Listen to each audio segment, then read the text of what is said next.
आज हम लोग 3.6 10वीं वर्ग के मतलब बुक का गणित के क्वेश्चन नंबर 1 का 1 देखने वाले हैं।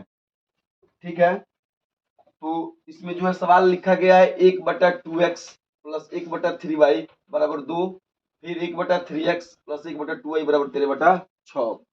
ठीक है, सवाल यह जो है यह दो चर वाली समीकरण का है। कहाँ का है? दो चर वाली समीकरण का है। देखिए, मैंने आपको पहले भी कई बार बताया है कि सबसे पहले आपको सवाल मतलब पहचानना होगा कि सवाल कहाँ का है। ठीक है, सवाल किस चैप्टर का है और फिर किस तरह से उसको सॉल्व किया जाए कि वह हमें आसानी से उसका आंसर मिल जाए। तो हालांकि इस सवाल को बनाने में हमको ज़्यादा वक्त नहीं लगेगा, लेकिन मैं चाहता हूं कि समीकरण नामक शब्द को इस समय थोड़ा सा रिवीजन कर लिया जाए, क्योंकि मैं बहुत दिन पहले मेरा समीकरण का वीडियो अपलोडेड हुआ है और दो चर वाले समीकरण या एक चर वाले समीकरण, 8th लेवल का समीकरण, 9th लेवल का समीकरण, 10th लेवल का समीकरण, हर प्रकार के समीकरण के विषय में पहले से बात हो चुकी है। लेकिन आज मैं उन सभी बातों को दोबारा रिवीजन करा देना चाहता हूँ। वैसे भी अभी फिलहाल जो है मतलब वास्तविक संख्या 10वीं वर्ग का, 9वीं वर्ग का संख्या पद्धति, फिर 10वीं वर्ग का जो है बहुपद, फिर 9वीं वर्ग का जो है बहुपद, इन दो लेसनों का जो है ऑब्जेक्टिव टेस्ट हुआ है, जिसमें आप सभी लोगों ने अच्छे मतलब जिसको जितना कैपेसिटी था, मतलब जितनी जानकारी थी उसके हिसाब से सबने क्वेश्चन मार्क किया और फिर नंबर लाया। जिसमें से वास्तविक संख्या का मैंने वीडियो भी बना करके उस क्वेश्चनों का डाला था, लेकिन बहुपद में जो है ज़्यादा क्वेश्चन होने के कारण लगभग 130-32 क्वेश्चन 10वीं वर्ग में है, फिर 95 क्वेश्चन 9वीं वर्ग में है, और ज़्यादा क्वेश्चन होने के कारण उसका वीडियो अभी तक नहीं बना हुआ है और उसकी ज़रूरत भी नहीं पड़ी है, क्योंकि जो बच्चे हैं वे बच्चे खुद ब खुद उन सभी क्वेश्चनों को सॉल्व कर पा रहे हैं। अगर बच्चे सॉल्व नहीं कर पा रहे हो तो उन क्वेश्चनों को भी मतलब क्या है कि वीडियो बना करके डालने की कोशिश की जाएगी। फिलहाल यहाँ पे बात यह हो रही है कि दो चर वाले समीकरण की। तो पहले हम समीकरण से शुरू करते हैं। समीकरण होता क्या है, फिर समीकरण के प्रकार क्या होते हैं। मैं इस वीडियो में जो है रिवीजन के तौर पर आपको समीकरण से पूरा परिचित करवाऊंगा और समीकरण के जो भी मोड़ हैं उन सभी मोड़ों से आपको वाकिफ कराऊंगा, और उन सभी मोड़ों को जानने समझने सीखने के बाद आप आसानी से क्या कर सकते हैं कि ऐसे ऐसे क्वेश्चन को मतलब धुआं की तरह मतलब क्या कर सकते कि उड़ा सकते हैं, अगर आप उसकी बेसिक चीज़ों को जानिएगा। डायरेक्ट अगर सूत्र या फार्मूले का इस्तेमाल किया जाए तो वह चीज़ें टिकाऊ नहीं होती हैं। यदि कॉन्सेप्ट पर आधारित रख के अगर इस्तेमाल किया जाए, उसके बारे में सब समझा जाए, जाना जाए, सीखा जाए, तो वो चीज़ें टिकाऊ होती है। तो चलिए समय को बिना बर्बाद किए जल्दी से हम लोग अपने काम को शुरू करते हैं, और आप लोग रेडी हो जाइए, क्योंकि इस वीडियो में मैं समीकरण से संबंधित हर पॉइंट की चर्चा करने वाला हूँ। अगर मैं कोई पॉइंट छोड़ भी देता हूँ तो आप लोगों में से किसी को अगर याद आएगा तो आप बताइएगा, क्योंकि समीकरण कोई नया चैप्टर नहीं है। आप सभी लोग पहले से कुछ कुछ पढ़े हुए हैं, कुछ कुछ जाने हुए हैं, उस चीज़ को फिर से रिविजन किया जाए। ठीक है, तो सबसे पहले बात आती है समीकरण की। तो समीकरण जो है, ठीक है, जिसको इंग्लिश में इक्वेशन कहा जाता है, जो गणित का एक बहुत ही मतलब जबरदस्त इसको कहा जा सकता है पार्ट, हिस्सा, क्योंकि इसके माध्यम से बहुत सारी सवाल सॉल्व की जाती हैं, और जब कभी भी आदमी फंसता है तो समीकरण का इस्तेमाल करके ही क्या करता है, सवालों को पूरा करता है। तो सबसे पहले हम आपको बताना चाहेंगे कि समीकरण क्या होता है।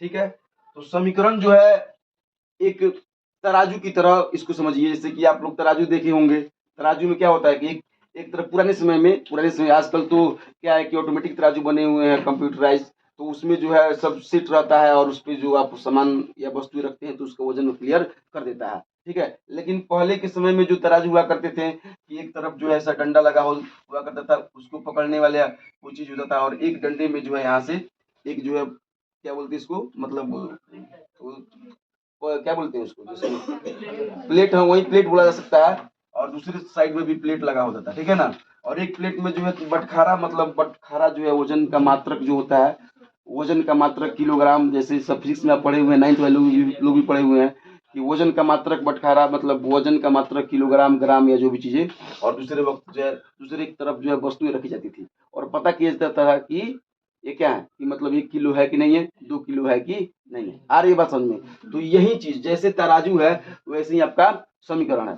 समीकरण में सेम इसी प्रकार, जिस प्रकार जो यहाँ पर बराबर मतलब जो तुला पकड़ने वाला होता है उसकी जगह भी बराबर का निशान होता है। इधर जो पलरा होता है, पलरा देखिए, पलरा कहा जाता है उसको, चलिए आगे, पलरा, तो उसको एक बायां बायां पक्ष कहते हैं। देखिए दिमाग में बातें मतलब बातें रहती हैं लेकिन जबान पे जल्दी से कभी कभार नहीं आती हैं, तो कुछ देर के बाद आती हैं, तो ठीक है। बायां पक्ष, फिर इधर आ गया दायां पक्ष। किसी को दिक्कत? आपको उतारने की टेंशन नहीं लेनी है। ये वीडियो जो है शाम तक अपलोडेड कर दिए जाएंगे, शाम तक नहीं 12-1 बजे तक आपके चैनल पे मतलब क्या होगा कि उपलब्ध होगा। आज जो बच्चे पुराने हैं वो लोग पहले से पढ़े हुए हैं तो सब ये नोट्स के रूप में उनको बनवाया गया होगा, ठीक है। और यहाँ अगर यदि आप उतारते हैं तो थोड़ा वीडियो में लेट लगेगा, टाइम लगेगा। आप सिर्फ समझिए, उतारने वाला झमेला बाद में होगा, ठीक है। और यदि क्या है कि मतलब आपको समझ में नहीं आएगा तो फिर से वीडियो देखिएगा, हो जाएगा, कोई दिक्कत ही नहीं होगा, समझ में तो पक्का आएगा। यदि आप एकदम क्या है कि बिल्कुल एकदम इसी पर ध्यान लगेगा, अगर आपका ध्यान एकाग्र होगा, कहीं आपका ध्यान दूसरी जगह पे नहीं है, सिर्फ और सिर्फ समीकरण पे और मेरे बोर्ड पे है, तो आपको जरूर समझ में आएगा। कोई दिक्कत किसी को? देखिए मैं स्पीड भले ही तेज रख रहा हूँ, लेकिन जहाँ समझाने वाली बातें आएंगी वहां मैं स्पीड अपना स्लो कर दूंगा, ठीक है। अभी तो फिलहाल बातें हो रही हैं इसीलिए स्पीड तेज रह रहा है। बायां पक्ष फिर दायां पक्ष और बराबर के माध्यम से जुड़ा हुआ है। बायां पक्ष बराबर दायां पक्ष। और आपको मैं यह बात बताना चाहता हूँ कि इस रूप में यह होता है, इस रूप में समीकरण होता है, लेकिन यह समीकरण है किस मतलब गणित का कौन सा हिस्सा है? तो गणित का यह बीज गणित है, अलजेब्रा का एक मतलब हिस्सा है। क्या है? बीज गणित। बीज गणित क्यों? बीज गणित क्यों? बीज गणित क्यों भाई? बीज गणित वह है, देखिए ये सभी चीजें परिभाषा से मतलब डिनोटेड है। बीज गणित गणित का वह हिस्सा है जिसमें एक चर और अचर राशि का मेल होता है। क्या होता है? चर एवं अचर राशि का मेल होता है। चर राशि का मतलब क्या होता है? तो ऐसी संख्या जिसका मान नहीं बदलती है। ध्यान से सुनते रहिएगा, सभी बातें जो आपके सिलेबस से होंगी और आपके मतलब गणित के पुस्तक से होंगी। जब मतलब पुस्तक आप छानिएगा पढ़िएगा तब आपको जो बातें मिलेंगी वो मैं आपको छान के मतलब डायरेक्ट आपको दे रहा हूँ। तो चर राशि अर्थात एक्स वाई जेड जिसका वैल्यू कभी भी नहीं बदल मतलब जिसका वैल्यू हमेशा स्थिति परिस्थिति के अनुसार क्या होता है? बदलते रहता है। क्या कहलाता है? चर राशि। किसी को दिक्कत? सीधा बैठिए, ध्यान से देखिए और एकदम एकदम एकाग्र रहिए, एकदम बिल्कुल एक्टिव रहिए, सक्रिय विद्यार्थी बनिए, अक्रिय नहीं, ठीक है ना। चलिए एक्स वाई जेड जोश जुनून और जज्बा में रहिए। एक्स वाई जेड जो है, एक्स वाई जेड क ख राम आम ये सब क्या है? चर राशि है, मतलब उसकी स्थिति हमेशा परिस्थिति के अनुसार बदलती रहती है। अचर राशि में आ गया आपका 10, 15, -5 मतलब जो संख्याएं हैं, इसको अचर की जगह पे आपको कहा जा सकता है कि वास्तविक संख्या। क्या कहा जाता है? वास्तविक संख्या। वास्तविक, ठीक तो है, वास्तविक संख्या।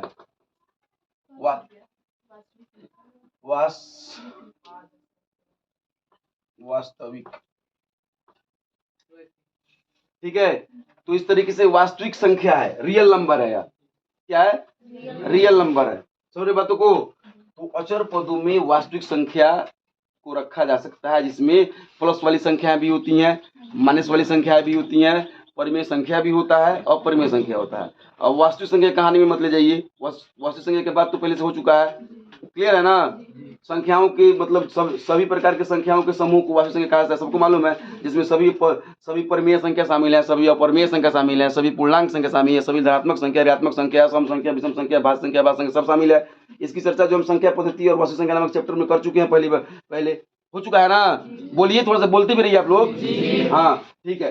तो इस तरीके से आपने देखा कि बीज गणित का वह हिस्सा है कौन? बायां पक्ष और दायां पक्ष समीकरण, ठीक है। क्लियर? किसी को दिक्कत? तो देखिए अब इसमें होता क्या है, जैसे कि 5x + 6 = 0, तो यह हो गया समीकरण का रूप हो गया, ठीक है। समझ गए बातों को? समीकरण के प्रकार होते हैं, समीकरण के 2 प्रकार होते हैं। ऐसे तो प्रकार उसको 3-4 में माना जाता है, लेकिन मुख्य रूप से 9वीं 10वीं तक 2 ही प्रकार के विषय आपको पढ़ना है, ठीक है। 2 या 3 प्रकार आपको पढ़ना है। सबसे पहला आपको पढ़ना है तो सामान्य समीकरण, जो जिसे हम बोलते हैं एक चर वाला समीकरण। इतना तो मिटा दिया जाए, ठीक है। एक चर वाला समीकरण,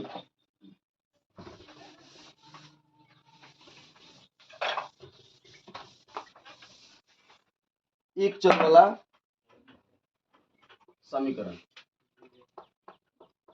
एक चर वाला समीकरण।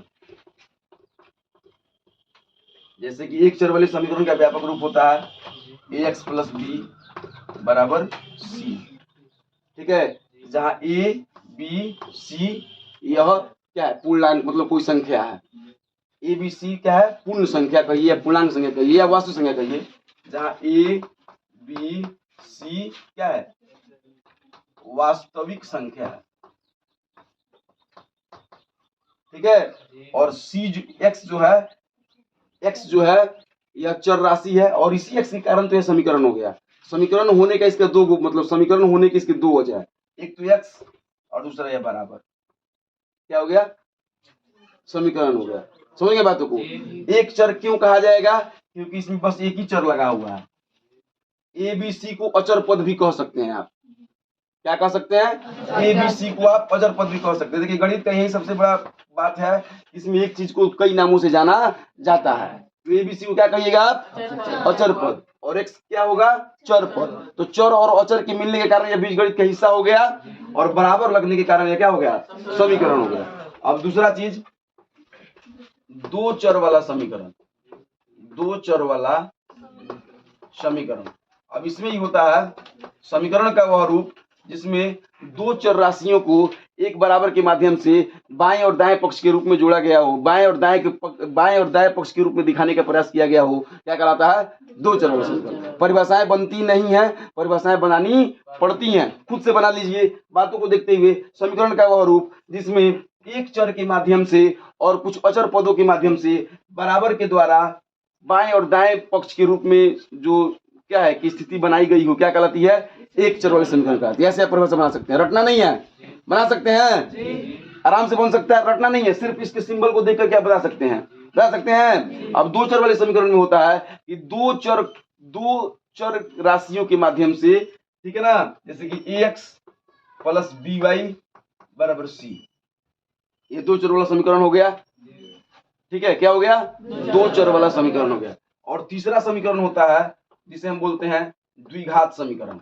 क्या बोलते हैं, द्विघात समीकरण। तो इसकी चर्चा हम लोग बहुपद नामक चैप्टर में कर चुके हैं। द्विघात बहुपद के माध्यम से जिस बहुपद का घात दो हो, क्या कहलाता है, द्विघात बहुपद कहलाता है। मैंने बहुपद वाले चैप्टर को भी जब पढ़ाया था तो आपको बताया था कि बहुपद में सिर्फ बराबर जीरो लगा दिया जाए तो वह समीकरण हो जाता है। जैसे कि अब यहाँ पे यदि बराबर हटा दिया जाए तो यह ए एक्स प्लस बी जो होगा यह क्या हो जाएगा, रैखिक बहुपद, और बराबर सी लगा दिया गया तो क्या हो जाएगा, रैखिक समीकरण, या एक चर वाला समीकरण कहिए या रैखिक समीकरण कहिए। किसी को दिक्कत, समीकरण से परिचय हो रहा है, पहचान पा रहे हैं आप समीकरण को।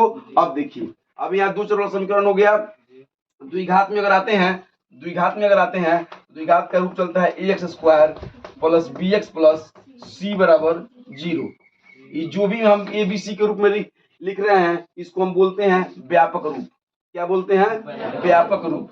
क्या बोलते हैं, व्यापक रूप। हमारे साथ आप बातों को दोहराते रहिए, आपके दिमाग में बातें टिकी रहेंगी। यह व्यापक रूप है। अगर आपसे कोई पूछे कि एक चर वाले समीकरण का व्यापक रूप क्या है, तो ए एक्स प्लस बी बराबर जीरो हो सकता है, ए एक्स प्लस बी बराबर सी हो सकता है, कुछ भी हो सकता है, लेकिन इतना जरूर होना उसमें चाहिए। तो वह क्या होगा कि एक चर वाले रैखिक समीकरण का व्यापक रूप होगा। ध्यान दीजिए, अब थोड़ा सा स्लो से आते हैं।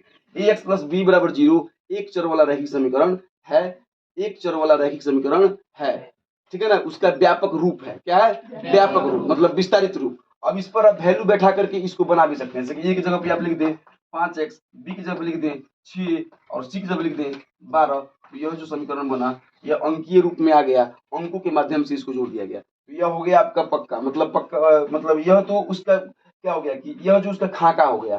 क्या हो गया, खाका। जैसे हम लोग जो ढांचा होता है, ढांचा पे कोई चीज रख करके बनाते हैं। देखिए हम जैसे कि घर में जो छठ पूजा के अवसरों पर जो है बनता है खजूर वगैरह ठेकुआ उकुआ, तो उस पे बना होता है वो अर्घावती, जिसको हम लोग क्षेत्रीय भाषा में बोलते हैं। और आटा को गोला बना करके तो उसको हम लोग ठोकते हैं, तो जिस डिजाइन का खाका होता है उसी डिजाइन का निकल जाता है। देखे हैं, हाँ, तो वही चीज है। तो यह खाका है, इस खाका पे बैठा दिया गया तो मान निकल गया, तो इसको बोलते हैं व्यापक रूप, ठीक है। और यह तो अंकीय रूप कहिए या अन्य किसी भी तरीके से कहिए, लेकिन यह द्विघात एक चर वाला समीकरण है। उसी प्रकार एबीसीडी पर आप यहाँ बैठा सकते हैं 5x square plus 6x plus 12 बराबर जीरो। तो क्या होगा, द्विघात। सबसे पहले आपको समीकरण पहचानने के लिए आता है, एक नंबर वाले क्वेश्चन में आपको पहचानने के लिए देगा कि बताइए कि दिया गया पद जो है यह समीकरण है कि नहीं है। सब क्लास में है, 9th में भी है, 10th में भी है, ठीक है। तो पहचान लिए आप। फिर उसी प्रकार इसमें हो जाएगा 5x प्लस 6y बराबर 7। मतलब हो गया। लेकिन ये जो है समीकरण में एक x और y है, क्या है, x और y है, तो एक समीकरण के माध्यम से इसका हल नहीं निकलता है, इसलिए इसका एक और समीकरण होता है। जैसे कि हमने आपको दो यहाँ पे बोर्ड पे दिया है, जब आपको दो चर वाले समीकरण की बात करनी होती है, जब आपको दो चर वाले समीकरण की बात करनी होती है, ध्यान दीजिएगा, जब आपको दो चर वाले समीकरण की बात करनी होती है तो आपको दो समीकरण दिया गया रहता है। समीकरण फर्स्ट के नाम से एक को जानते हैं और समीकरण सेकंड के नाम से एक को जानते हैं। अभी दोनों के बीच कुछ हल करने के नियम कायदे कानून होते हैं, उस नियम कायदे कानून के अनुसार इसको हल किया जाता है और उसको हल करने के बाद x का वैल्यू अलग निकला जाता है और y का वैल्यू अलग निकाला जाता है। जिस चीज को हम लोग इसी वीडियो में अभी इसी वक्त देखने वाले हैं, अभी मात्र 10 से 15-20 मिनट के अंदर सब चीजें मतलब डिफाइन हो जाने वाली है। किसी को दिक्कत यहाँ तक, ठीक है? तो इसके अभी तक जो है आपको समीकरण किसे कहते हैं, समीकरण के प्रकारों का पूरा मतलब आपको परिचय मिला, समीकरण के प्रकार का व्यापक रूप कैसा होता है वैसा आपका मतलब परिचय मिला, आपको खाका मिला और आप उस खाका पे अंकों को बैठा करके दूसरा समीकरण भी बना सकते हैं। ठीक है, अगर यहाँ तक अगर सब कुछ क्लियर हो तो बोलिए तो आगे बढ़ा जाए। ठीक है ना साहब? चलिए अब आगे हम लोग देखेंगे कि अब इन समीकरणों को हल कैसे किया जाए, हल कैसे किया जाए कि हमें जो है उसको मतलब आंसर निकालने में थोड़ी सहूलियत हो। तो देखिए, तो सबसे पहले शुरू करते हैं एक चर वाले समीकरण को हल करने के तरीके। एक चर वाले समीकरण को कैसे हल किया जाए, ax प्लस बी बराबर सी, इसको कैसे हल किया जाए? तो इसके सबसे पहला रूल्स होता है कि समीकरण के बाएं बगल जो भी क्या है कि मतलब प्रक्रियाएं होती हैं जोड़ की या घटाव की, वे जब समीकरण के दाएं बगल जाती हैं तो वे बदल जाते हैं। जैसे कि समीकरण के बाएं बगल, बाएं या किसी बगल समीकरण के, इसका नोट्स बनाने की जरूरत नहीं है, आपको समझने के लिए मैं लिख रहा हूं, समीकरण के किसी भी पक्ष में यदि कोई संख्या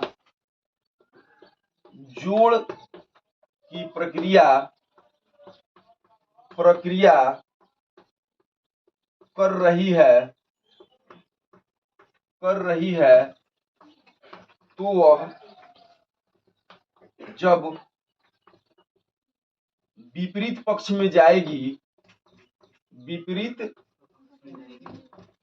पक्ष में जाएगी तो वह संख्या घटाव के प्रक्रिया करेगी। ठीक है, ध्यान दीजिएगा, बहुत बड़ा बात नहीं है।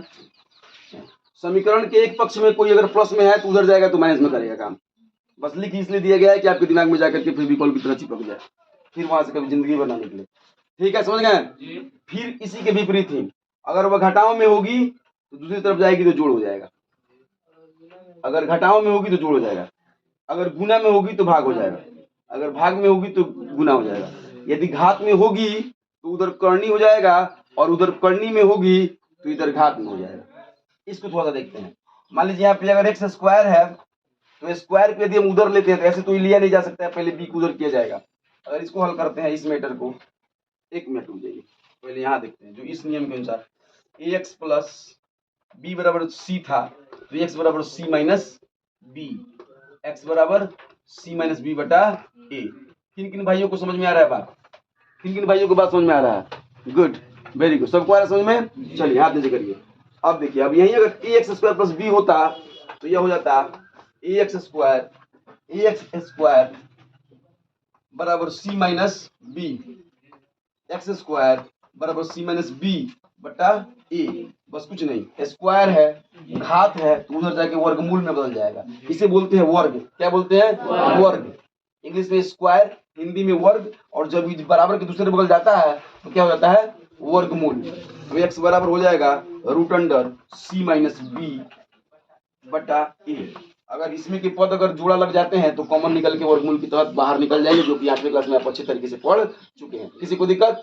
चलिए, अगर यहाँ पे क्यूब होगा 3 होगा तो जब उधर जाएगा तो उसका निकल जाएगा घन मूल। किसी को दिक्कत? तो ये हो गए मतलब रैखिक समीकरण, मतलब एक चर वाले समीकरण को हल करने की विधि। इस विधि को आप मन करे आपको तो वीडियो को रोक करके इस मतलब तौर तरीके को लिख लीजिए। अगर नहीं मन कर रहा है लिखने का तो एक बार हमारे वीडियो को देखिए, 2 बार देखिए, 3 बार देखिए, आपके दिमाग में बैठ जाएगा। बिल्कुल कुछ है नहीं इसमें, हलवा है हलवा।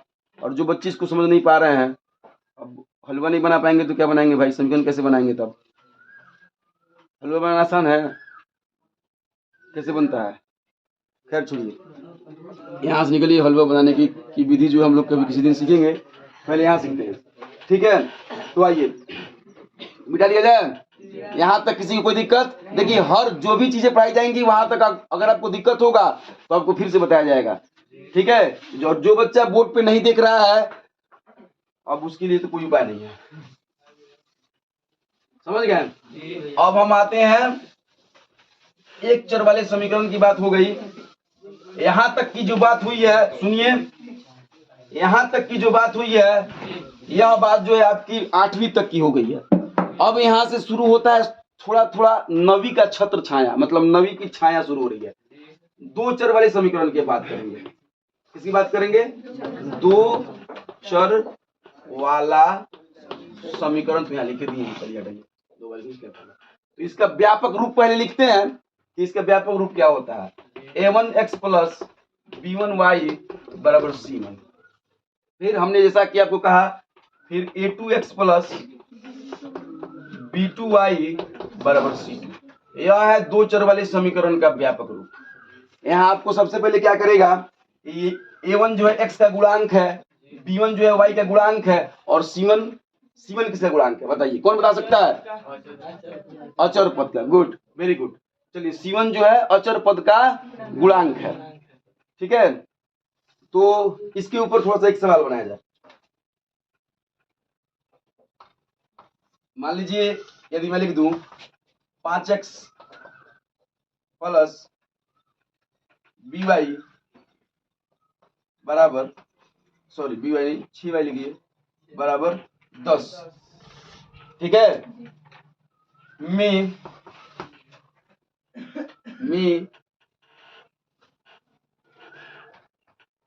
10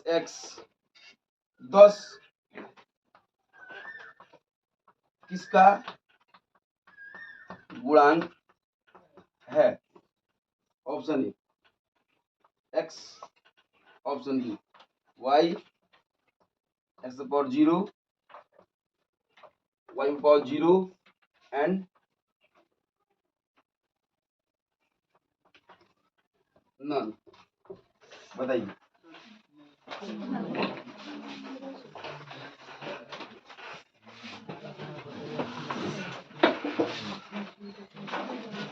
गुड, चलिए बताइए प्रसन्नजीत। नॉन जो लोग करे बैठिए। देखिए, इसी को बोलते हैं, आजकल बहुत नया ट्रेंड चला हुआ है, डबल मीनिंग वर्ड का बात हो रहा है। एक वर्ड के 2 अर्थ हो रहे हैं, जिसका लोग मजाक उड़ाने के लिए और क्या है कि सिस्टम को और मतलब खराब करने के लिए, लोगों को अच्छा लगने के लिए इस्तेमाल करता है। उसी तरीके से डबल आंसर क्वेश्चन है ये। समझ गए? यहाँ अगर मैं x स्क्वायर x के पास 0 भी लिख दूं तो कोई दिक्कत होगा? अगर मैं 10 गुना x पावर 0 लिख दूं तो क्या दिक्कत हो जाएगा? थोड़ा बताइएगा हमको, कौन सी तकलीफ हो जाएगी? कोई तकलीफ होगा? नहीं होगा। ठीक है, तो चलो, x पावर 0 भी हो सकता है, y पावर 0 भी हो सकता है, और नन भी हो सकता है।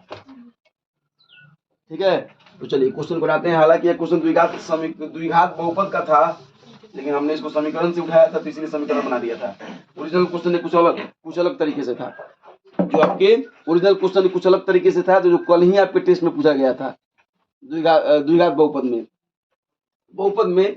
चलिए, तो इस तरीके से अब इसमें आप समझ गए। सबसे पहले आपको a1 और b1 का मान बताने के लिए कहता है, तो सबसे आसान काम है, जैसे कि मान लीजिए मैं लिख दूं 5x प्लस 6y बराबर -12। तो बताइए, दिए गए पद में a1 का मान कितना है?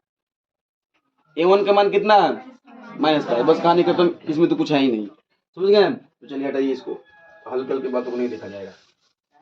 समझ रहे हैं? जो हल्के हल्की बातें हैं उसके लिए किताब पढ़िएगा तो फिर हो जाएगा। समझ में आ रहा है बात? आप लोग आ रहे समझ में? ठीक है, तो अब देखिए, अब एक चर वाले समीकरण को तो आपने हल किया है, एक चर वाले समीकरण को तो हल किया है, तो उसके रूल्स को आपने देखा है।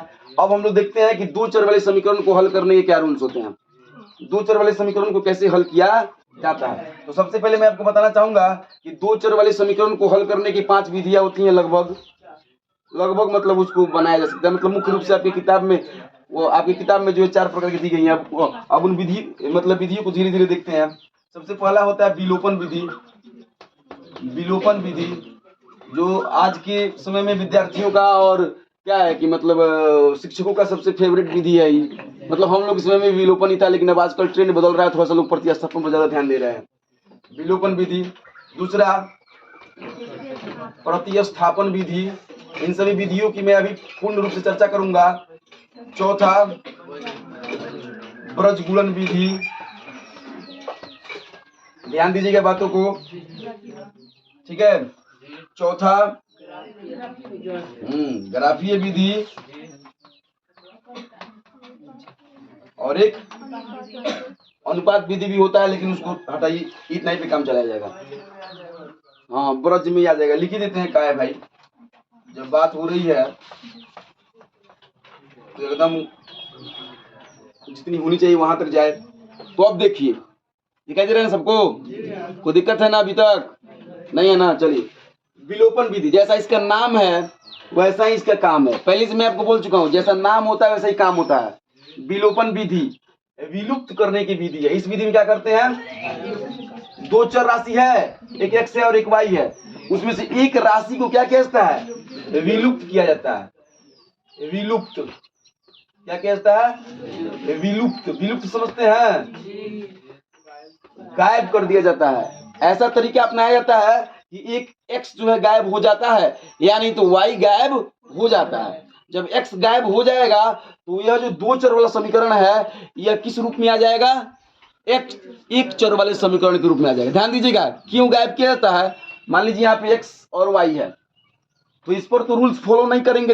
एक चर वाला का रूल्स फॉलो नहीं करेगा। अगर इसी को हम क्या कर रहे हैं, ध्यान दीजिएगा, देखते रहिए, मामला जो यहीं पे सॉल्व हो जाता है। थोड़ा सा सब मिला जुला के। अब अगर मैं इसको a1x बराबर c1 माइनस by कर दूं, ठीक है, और x बराबर c1 माइनस by अब बटा a1 कर दूं, ठीक है। x का वैल्यू कितना आ गया, c1 माइनस by बराबर a1 आ गया। अब इस वैल्यू को मैं अगर यहां पुट कर दूं तो यह किस रूप में आ जाएगा, a1 Guna c1 minus by बटा a1 अब बराबर c1 अच्छा प्लस b1 बराबर c1। तो इसमें अब इस पद में क्या हुआ, कितनी चर राशि है, सिर्फ y है ना भाई। तो यहां से अब आसानी से सॉल्व करके y का मान निकाला जा सकता है।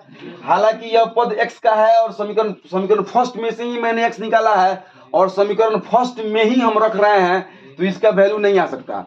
समीकरण फर्स्ट का पद निकाल के समीकरण सेकंड में रखना है।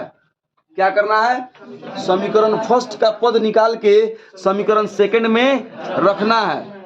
क्या करना है, रखना है। इसलिए इसको क्या बोलते हैं, प्रतिस्थापन विधि बोलते हैं। नहीं, विलोपन नहीं, इसको प्रतिस्थापन बोलते हैं। इसमें भी आपने x को y बना दिया, x को y बना दिया आपने। जब वो x को y बनाया तभी जाकर के वो मामला सॉल्व होगी। समझ रहे बातों को। और जब विलोपन विधि की बात करनी है तो इसको विलुप्त कर दिया जाए, मतलब किसी भी तरीके से कुछ भी ऐसा करना है जिससे कि सिर्फ x और y में एक ही कोई बच जाए, क्योंकि एक ही कोई बचेगा तभी ना वह एक चर वाले समीकरण के रूल्स को फॉलो करेगा, तब जाके आंसर आएगा। समझ में आ रही बातें, नहीं है आपको परेशान, ठीक है। एक चर वाले समीकरण में जो बात हो रही थी उसके रूल्स को सबसे पहले मान लीजिए, एक बात सुनिए, लकड़ी का कोई मतलब क्या हो कि लट्ठा हो या मतलब उसको क्या बोलते हैं, बोटा, हम लोग अपनी भाषा में बोटा बोला सकता है। जैसे कि आपने शीशम का पेड़ कटवाया, ठीक है, अब शीशम के पेड़ को वो गोले गोले जैसा आपने पाया, तो उस गोले गोले जैसे ला के नहीं ना उसी को ठोक दीजिएगा तो चौकी बन जाएगा। उसको पहले पटरा के रूप में परिवर्तित करना पड़ेगा ना भाई। चाहे वो आप शीशम का पौधा लाइए, चाहे वो आप आम का पौधा लाइए, चाहे आप किसी भी चीज का पौधा लाइए, मतलब पेड़ लाइए, आपको तो पटरा बनाना पड़ेगा। तो चाहे आप 2 चर का समीकरण बनाइए, 3 चर का समीकरण बनाइए, कुछ भी बनाइए, आपको उसको एक चर वाले रूप में लाना पड़ेगा। प्रोसेस यही है। तो 2 चर वाले समीकरण को एक चर वाले समीकरण के रूप में बदलने के लिए हम विलोपन विधि का प्रयोग करते हैं, जिसमें एक वैल्यू को विलुप्त कर दिया जाता है। प्रतिस्थापन विधि का प्रयोग करते हैं, जिसमें से एक के वैल्यू को निकाल के दूसरे में रख दिया जाता है। और तीसरा ब्रज गुणन विधि है, जिसके विषय में बात अभी फिलहाल नहीं होगी, क्योंकि ये ऐसा बात है कि अगर फिलहाल बात भी हो जाए तो आपको समझ में नहीं आएगा। और ग्राफीय विधि प्रतिस्थापन विधि पर ही सॉल्व होती है। हालांकि इसका ग्राफीय विधि का तो मेरे मतलब चैनल पे भर भर के वीडियो, एकदम 10 गो से ऊपर वीडियो, मतलब वीडियो है ग्राफ सिखाने के लिए। आप वहां से यदि 2-3 वीडियो भी देख लेते हैं तो आपको ग्राफ आसानी से आ जाएगा। तो यहाँ बात जो है, और अनुपातिक विधि जो है ब्रज गुणनखंडन विधि का ही एक रूप है। अनुपात में करने के बाद ही ब्रज का इस्तेमाल किया जाता है। तो फिलहाल हम लोग इन सभी विधियों को क्या करते हैं कि रोकते हैं। इसके विषय में परिचय मिल गया आपको। सारी विधि मतलब विधियां तो एक बार में सिखाई नहीं जा सकती हैं। अब विलोपन विधि के तहत इस सवाल को हम सॉल्व करते हैं, एक नंबर सवाल को। ठीक है, तैयार आप लोग?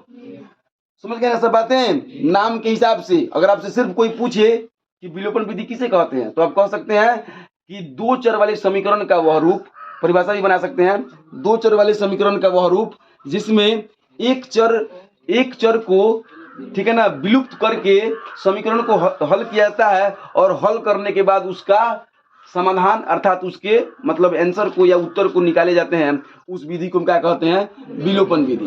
अगर कोई आपसे पूछे प्रतिस्थापन विधि क्या है, तो आपको कहना है कि 2 चर वाले समीकरण को हल करने की वह विधि जिस विधि में एक चर का मान दूसरे चर के मतलब दूसरे चर के रूप में व्यक्त करके आज जो समीकरण को हल किया जाता है उसको हम प्रतिस्थापन विधि कहते हैं। और यदि आपसे कोई पूछे ब्रज गुणनखंडन विधि, तो बोल दीजिएगा, मतलब बोलिएगा नहीं, ब्रज गुणनखंडन विधि वाला जो हमारा वीडियो है उसको देख लीजिएगा। हालांकि समीकरण के जितने भी वीडियो हैं वे सब एक प्लेलिस्ट के माध्यम से डाले जाएंगे, और उसमें आप समीकरण जब चैप्टर खोलिएगा तो समीकरण के सारे वीडियोज आपको मिल जाएंगे।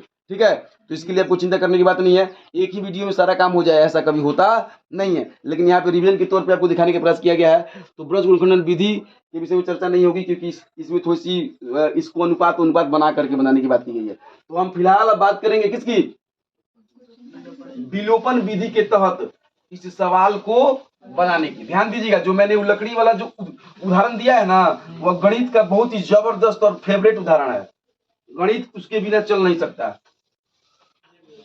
अगर उस उदाहरण को आप अपने जेहन में बैठा लीजिए और उसी के हिसाब से सवालों को सॉल्व करने की कोशिश कीजिए, तो आपको ताउम्र कभी कोई दिक्कत नहीं होने वाला है। जैसे कि अब देखिए उसका इस्तेमाल देखिए। अब मैंने आपसे कहा कि 2 चर वाले समीकरण का व्यापक रूप क्या होता है? a1x + b1y = c1 होता है। देखिए गणित में हर काम जो है किसी ना किसी तर्क वितर्क के वजह से होता है, और गणित में ही क्यों, हर जगह पे कोई भी काम जो है ऐसे ही नहीं हो जाता है। यहाँ वीडियोज भी बन रहे हैं तो ऐसे नहीं बन रहा है।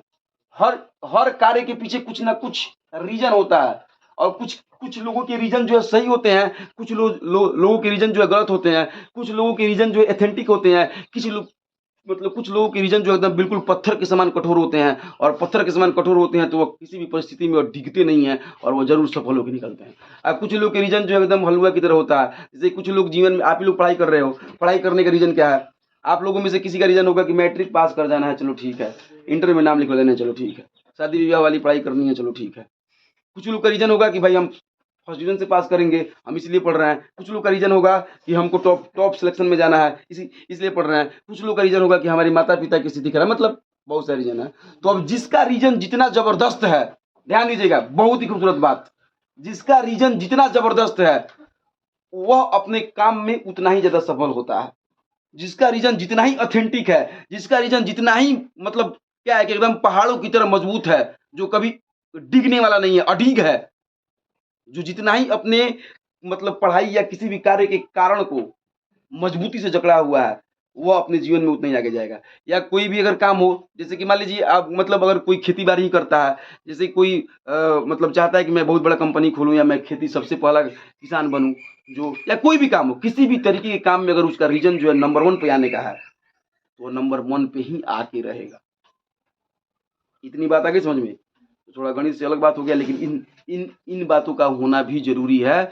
भले ही इंसान इतना मजबूत होता है लेकिन उसके जीवन में काव्य और संगीत का होना जरूरी है। इसीलिए कहा गया है कि जैसे कहा गया है साहित्य संगीत कला विहीनम, संस्कृत का श्लोक है, साहित्य संगीत कला विहीनम, साहित्य और संगीत और कला से विहीन व्यक्ति, ठीक है ना, विहीन व्यक्ति जो है वह पशु के समान है, जानवर के समान है, और वह व्यक्ति ते मृत्युलोके भुवि भारभूता मनुष्य रूपेणम मृगाश्चरंती, ते मृत्युलोके, इस मृत्युलोक पर, इस धरती पर, इस भूमि पर भार के समान है और मृग के रूप में विचरण करने वाले हैं और मृग के समान वह जीवन व्यतीत करने वाले हैं।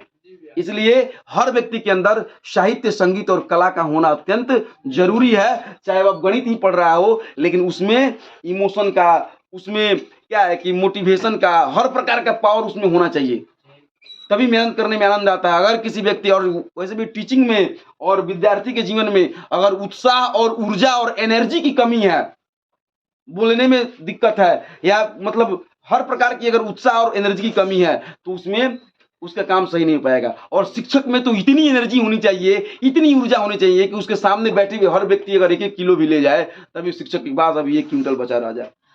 इतनी पावर होनी चाहिए शिक्षक में, क्योंकि मेरी एनर्जी से आपको एनर्जी मिलती है, मेरी ऊर्जा से आपको मिलेगी, तो मुझे अपनी ऊर्जा इतनी ताकत मतलब मजबूत रखनी होगी और इतना जबरदस्त रखना होगा कि आप सबको थोड़ा थोड़ा थोड़ा थोड़ा मिल जाए और फिर भी मेरे पास बचा रह जाए कि कल भी काम आएगा।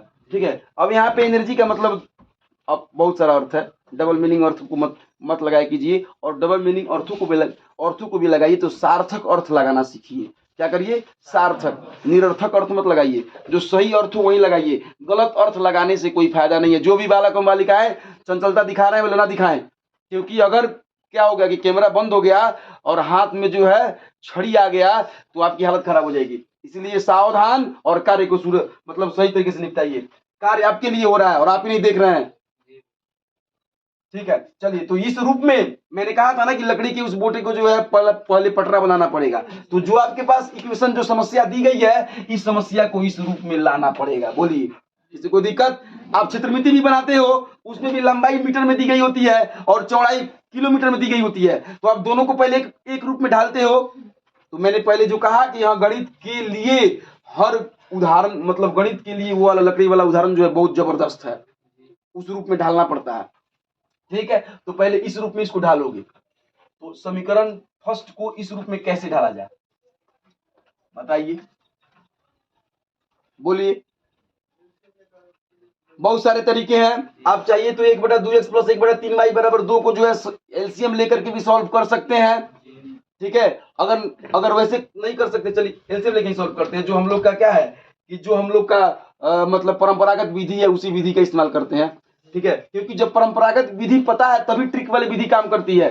ट्रिक ऐसे ही काम नहीं करता है। बहुत सारे लोग जो है यूट्यूब पर या अन्य जगहों पे 2 मिनट में याद सीखे, 2 मिनट में वाद सीखे, मेरे पास आए 6 महीने में गणित सिखा देंगे, ऐसे ऐसे मतलब विज्ञापन दिए हुए हैं।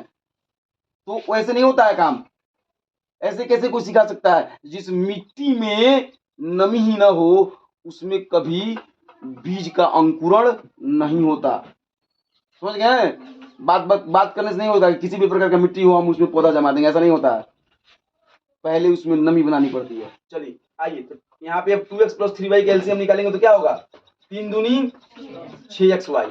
ठीक है, अब 2x से 6xy में भाग कीजिएगा, भिन्न का जोड़ तो आता होगा, तो x से x कट जाएगा, 2 से 3 तो 3y बचेगा, ऊपर बचेगा 3y, इधर क्या बच जाएगा? 2x। किसी को दिक्कत? अब क्रॉस मल्टीप्लाई कीजिए तो 3y, इधर 2x को लिख लीजिए, सीधा रहेगा। क्या? 6 दूनी 12xy। समीकरण फर्स्ट उसको माने थे तो इसको भी फर्स्ट मान लेते हैं। फर्स्ट से निकला है तो फर्स्ट ही मानिए ना, क्या दिक्कत है? कोई दिक्कत नहीं है उससे। समझ गए? किसी को दिक्कत यहाँ तक? उस रूप में आ गया, इस रूप में आ गया। अब इसका a1 कितना है? 2। b1 कितना है? 3। c1 कितना है? 12xy तीनों है। C1 12xy है, जो लड़का सिर्फ 12 कह रहा है वो गलत है। C1 जो है 12xy है, तीनों है। इसको उस रूप में ढाला गया तब ऐसे आ गया। उसी तरीके से इसको भी हल करिएगा तो क्या होगा। अब समीकरण सेकंड को हल करने में यहाँ पे लिखना पड़ता है। समीकरण फर्स्ट को हल करने पर लिख लीजिएगा, फिर समीकरण सेकंड को हल करने पर, ठीक है। तो हल करिए, तो हल करिएगा तो क्या होगा, 6xy इसका भी हो जाएगा, फिर इसका भी 2y हो जाएगा इधर, इसका भी 3x हो जाएगा इधर, अब बराबर 13/6। अब ऐसी स्थिति में देखिए, अब एक चीज भूल गए थे हम उसमें बताना समीकरण में। अब ऐसी स्थिति में बराबर की इस बगल भी भिन्न हो और बराबर की इस बगल भी भिन्न हो, ठीक है। या नहीं तो अगर सिर्फ बराबर की एक बगल ही भिन्न हो, दूसरे बगल भिन्न नहीं हो, तो बटा 1 दे के भिन्न बनाते हैं। और दोनों बगल जब भिन्न होता है तो ऐसी परिस्थिति में क्या करते हैं, क्रॉस मल्टीप्लाई करते हैं। क्रॉस मल्टीप्लाई, तिरछा तिरछी गुना, मेरे साथ बोलिए, याद रहेगा। क्रॉस मल्टीप्लाई, तिरछा तिरछी गुना। 13 से 6xy में गुना करेंगे और 6 से इन सब में गुना करेंगे। तो आप जब 6 से गुना कीजिएगा तो 6 × 2y आप प्लस 3x बराबर 13 × 6xy। लेकिन 6 यहाँ पे इसके साथ गुना कर रहा है ना, समीकरण के नियमानुसार, 8वें क्लास के नियमानुसार। या 6 जब उधर जाएगा तो क्या करेगा, भाग करेगा, मतलब 6 से 6 कट जाएगा। 2y प्लस 3x बराबर 13xy। इक्वेशन सेकंड ही निकला। यहां तक आ रहा है ना वीडियो में, कैमरे में इतना तक आ रहा है, ठीक है। चलिए, तो समीकरण फर्स्ट और सेकंड से अब इसको हम सॉल्व करेंगे विलोपन विधि के तहत। और अभी जो है सवाल ये सॉल्व होगा और अभी आपका आंसर आएगा। ध्यान दीजिएगा, पहले ये देखिए कि रूप परिवर्तन हुआ, शीशम के लट्ठे से जो है पटरा बन गया, अब उस पटरे से क्या बनेगा, चौकी बनेगा। व्यवहारिक जीवन में हम जो कार्य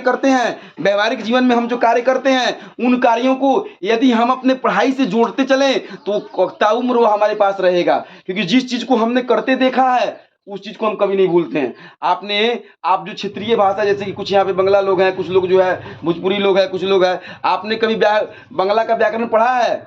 याद है आपको? बंगला कैसे बोलना आपने पढ़ा है? नहीं पढ़ा है। भोजपुरी कैसे बोलना आपने पढ़ा है? नहीं पढ़ा। जो इंग्लिश माहौल में, जो लोग इंग्लिश माहौल में रहते हैं, जैसे कि जो फ्रांस वगैरह वगैरह जगह पर रहते हैं, उन लोगों ने फ्रांसीसी का अलग से, आइए 3 महीने में फ्रांसीसी कोर्स सीखिए।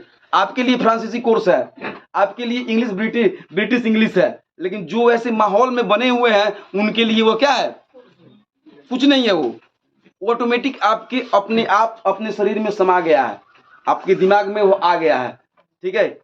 इंसान के दिमाग में खुद ब खुद जो है क्या होता है कि खुद ब खुद लैंग्वेज को अपने अंदर समाहित करने की शक्ति होती है। तो इसीलिए पढ़ाई लिखाई को वहां से ले जाकर के इंटीग्रेट करें, वहां से ले जाकर के जोड़ें। कहां से?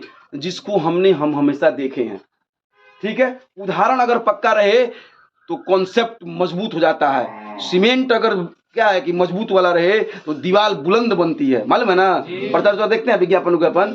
चलिए, ठीक है, तो आते हैं पॉइंट पे। तो यहाँ देखिए, तो यहाँ आपको इक्वेशन फर्स्ट प्राप्त हो गया, 2x + 3y = 12xy। किसी को दिक्कत? यहाँ प्राप्त हो गया 2y + 3x = 13xy। अब आपके मन में जिज्ञासा हो रही है कि कैसे इसको सॉल्व किया जाए, कि हल हो जाए, हो रही जिज्ञासा। तो यह कैसे हुआ कि तो क्लियर हो गया, ठीक है। उतारने की भी गरज है? क्या गरज है उतारने की? भिन्न का जोड़ नहीं आता आपको, तो फिर तो उतारने की क्या गरज है। चलिए, तो अब जो है आगे हम देखते हैं। डस्टर कहाँ है भाई? चलिए, तो अब हम लोग देखते हैं कि इसको सॉल्व कैसे किया जाए। अब यहाँ से यह सॉल्व विलोपन से भी हो सकता है, प्रतिस्थापन से भी हो सकता है, ब्रश से भी हो सकता है, और ग्राफीय विधि द्वारा हो सकता है, किसी भी तरीके से हल हो सकता है, ठीक है। तो चलिए देखते हैं। तो अब विलोपन से करते हैं। विलुप्त करने के लिए सबसे सुंदर तरीका है कि जो x का गुणांक 3 है और जो यहाँ x का गुणांक 2 है, इनको ऊपर नीचे करके गुना करते हैं। मतलब इसमें गुना करते हैं a2 से और इसमें गुना करते हैं a1 से। अब कोई जरूरी नहीं है कि a2 जितना दिया हो उतना ही से करेंगे और a1 जितना दिया हो उतना ही से करेंगे, ठीक है। मतलब किसी भी रूप में हमको इस 2x को 3x के रूप में ला देना है कि ये खत्म हो जाए, मिट जाए, मतलब ये विलुप्त हो जाए और सिर्फ y बच जाए और हमारा सॉल्व हो जाए मामला। ठीक है, समझ रहे बातों को। लेकिन आप शुरुआती तौर पे सीखिए, जब A2 से करना है तो A2 में यहाँ पे क्या है 3 है। गुणांक समझते हैं ना, गुणांक मतलब गुना किया हुआ अंक, जिसको मालूम है वो लोग बोले। गुना किया हुआ अंक क्या कहलाता है, गुणांक। इंग्लिश में इसको कोफिशिएंट के नाम से भी जानते हैं, ठीक है, कोफिशिएंट के नाम से जानते हैं। तो A1 का क्या हो गया 2, बस कहानी खत्म। अब 3 से गुना करिए तो 2 में तो क्या हो जाएगा 6x, 3 से गुना करिए y में कितना हो जाएगा, 3 से गुना करिएगा 12x में कितना हो जाएगा 36xy। 2 से गुना करिएगा क्या हो जाएगा, फिर 2 से गुना करिएगा तो क्या हो जाएगा, फिर 2 से गुना करिएगा। किसी को दिक्कत, यहाँ लिखना भी पड़ता है कि समीकरण फर्स्ट में 3 से तथा सेकंड में 2 से गुना कर घटाने पर। किसी को दिक्कत नहीं तो घटाइए, बीजगणित से घटाओ मालूम है, बताया गया होगा आपको। जब बीजगणित की घटाओ आपको पढ़ाई गई होगी तो बताया गया होगा कि यदि कोष्ठ के पहले माइनस हो, ध्यान दीजिए, यदि कोष्ठ के पहले माइनस हो तो अंदर के पदों का निशान बदल जाता है। किसको मालूम है यह बात? चलिए बहुत बहुत धन्यवाद। अंदर के पदों का निशान क्या होता है, बदल जाता है। तो 6x यहाँ पे प्लस है तो माइनस हो गया, यहाँ प्लस है तो माइनस हो गया, यहाँ प्लस है तो माइनस हो गया। अब 6x और 6x दोनों प्लस माइनस में है, कहानी खत्म। यहाँ पे 9 में से 4 घटेगा 5y, इधर 36xy में से 26xy घटेगा तो कितना बचेगा 10xy। अब y जो है इधर गुना कर रहा है, इधर जाएगा तो भाग करेगा, तो 5 बराबर 10xy बट्टा y से y काट दिया जाएगा। यहाँ से यहाँ भी काट सकते हैं आप, लेकिन आप जाके मतलब परीक्षा में ज्यादा तेज मत बनिएगा, नियम के अनुसार चलिएगा। ज्यादा हड़बड़ी की क्या गड़बड़ी है, हड़बड़ी करिएगा तो गड़बड़ी हो जाएगी। 5 बराबर आपका कितना प्राप्त हो जाएगा, 5 बराबर आपको मिल जाएगा 10x हो जाएगा ना। अब इधर 10 जो है गुना कर रहा है, इधर क्या करेगा भाग, तो x बराबर कितना आ गया 1/2। आंसर थोड़ा मिलाइए तो 1/2 दे रखा है। बस अब सुनिए, छोड़िए दिया होगा। अब x बराबर 1/2 है।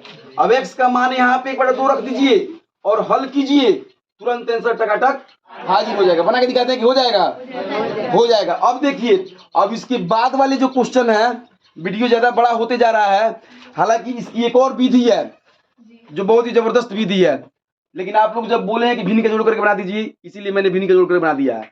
लेकिन अगर इसकी एक और विधि होती है बनाने की, उसका इस्तेमाल हम इसके बाद वाले क्वेश्चन पे करेंगे। जैसे कि 1 नंबर का 1 था ना, तो 1 नंबर का 2 जब हम बनाएंगे तो उसका इस्तेमाल करेंगे। फिलहाल इस वीडियो में इतना ही। आप जो है आज इस वीडियो में बहुत कुछ सीखे हैं। यह वीडियो आपके लिए मैट्रिकुलेशन में कम से कम 10 अंक जो है आपको लॉक कर देगी। आज मैंने जितना भी कुछ बोला है, इसमें से 10 नंबर बिल्कुल लॉक होगा, मतलब गारंटी के साथ आपके 10 नंबर मैट्रिकुलेशन में लॉक हो गए हैं।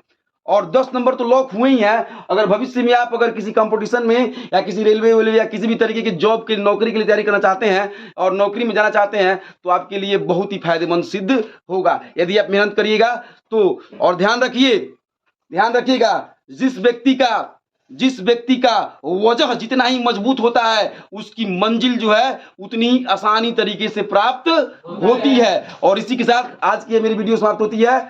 और आप ध्यान रखिए अपना, और अच्छे से पढ़ाई करिए, मेहनत करिए, माता पिता, गुरु और अपने क्षेत्र का सबका मान सम्मान रखिए और उनकी इज्जत प्रतिष्ठा को बनाए रखिए और नाम कीजिए।